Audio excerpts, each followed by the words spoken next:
بسم اللہ الرحمن الرحیم۔ السلام علیکم بچوں، کیسے ہیں آپ؟ امید ہے خیریت سے ہوں گے۔ آج ہم موو کریں گے نیکسٹ لیکچر کی طرف، اور نیکسٹ لیکچر ہے آپ کے چیپٹر نمبر 17 کا last topic single cell protein کے حوالے سے۔ سنگل سیل پروٹین یہ بڑا انٹرسٹنگ ٹاپک ہے۔ اس کا انٹروڈکشن کیا ہے؟ اسٹوڈنٹس، آپ کے علم میں ہونا چاہیے کہ انسانی آبادی میں بے تحاشا اضافہ ہو چکا ہے اور ہو رہا ہے۔ بڑھتی ہوئی آبادی کے مسائل ختم ہونے کا نام نہیں لے رہے ہیں۔ آبادی میں اضافے کے ساتھ ماحولیات کی تباہی بھی آئے دن بڑھتی چلی جا رہی ہے۔ انسانی مداخلت کے نتیجے میں جنگلات کا کٹاؤ اور جانوروں کی نسلوں کا معدوم ہوتے چلے جانا ہمارے لیے ماحول کی بربادی کا باعث بن رہا ہے۔ اس کے ساتھ ساتھ بڑھتی ہوئی آبادی کی خوراک کی ضروریات، لباس کی ضروریات، روزگار کی ضروریات پیدا کرنا مشکل سے مشکل تر ہوتا چلا جا رہا ہے۔ ان حالات و واقعات میں انسان کی بنیادی خوراک کی ضرورت کو پورا کرنے کے لیے یہ ایک منفرد آئیڈیا تھا جو کہ ایک سائنٹسٹ نے دیا۔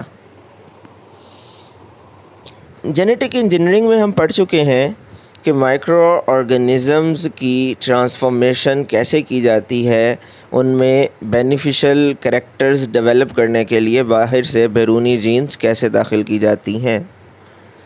فار ایگزامپل، انسولین کی تیاری کے لیے انسولین بنانے والے جین کو بیکٹیریا میں داخل کر کے جی ایم اوز کے ذریعے جینز کی ملٹیپلیکیشن کے نتیجے میں بڑی تعداد میں انسولین حاصل کی جا رہی ہے۔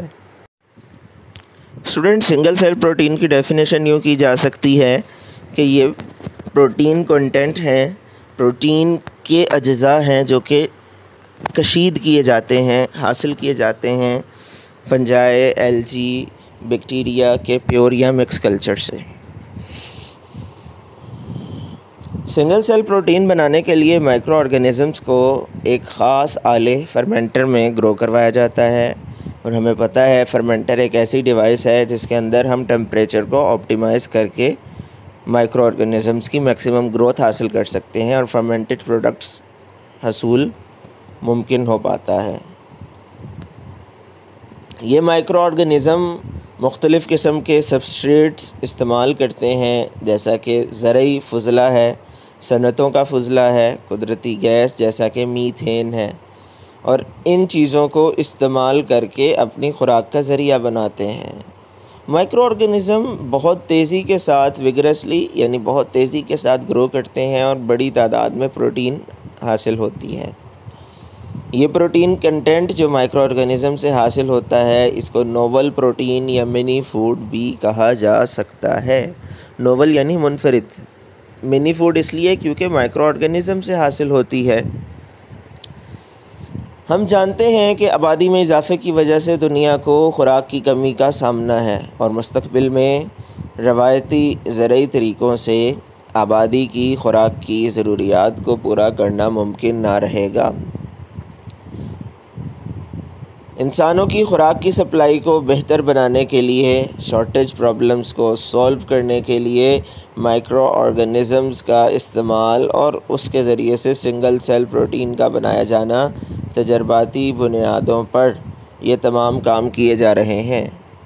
اس ٹیکنیک کو ایک سائنٹسٹ نے متعارف کروایا جس کا نام پروفیسر اسکرم شو تھا، اور یہ میساچیوسیٹس انسٹیٹیوٹ آف ٹیکنالوجی کے ایک سائنٹسٹ تھے، فوڈ ٹیکنالوجسٹ تھے۔ ان کا ماننا یہ تھا کہ سنگل سیل پروٹین دوسری پروٹین رکھنے والی فوڈز کے اچھے متبادل کے طور پر انسانی خوراک کا اور جانوروں کی خوراک کا ذریعہ بن سکتی ہے۔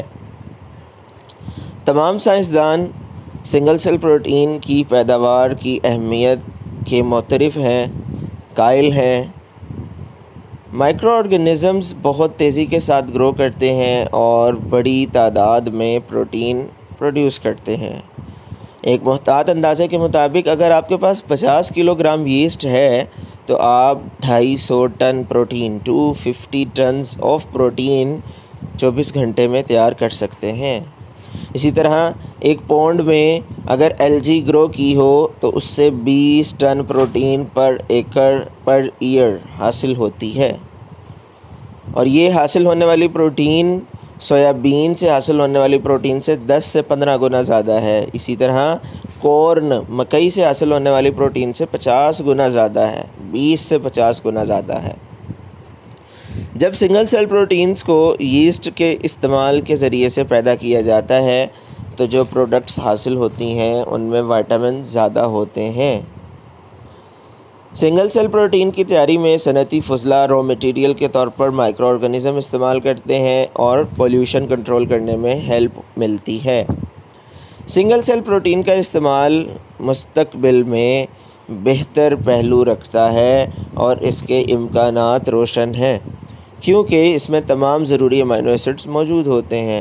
مزید یہ کہ سنگل سیل پروٹین کی پیداوار موسمیاتی تبدیلیوں سے انڈیپینڈنٹ ہے، موسمیاتی تبدیلیاں اس پر بالکل اثر انداز نہیں ہوتی ہیں۔ اسٹوڈنٹس، یہ ہمارا آج کا ٹاپک تھا اور امید ہے آپ کو سمجھ آ گئی ہوگی۔ اپنا خیال رکھیے گا۔ اللہ حافظ۔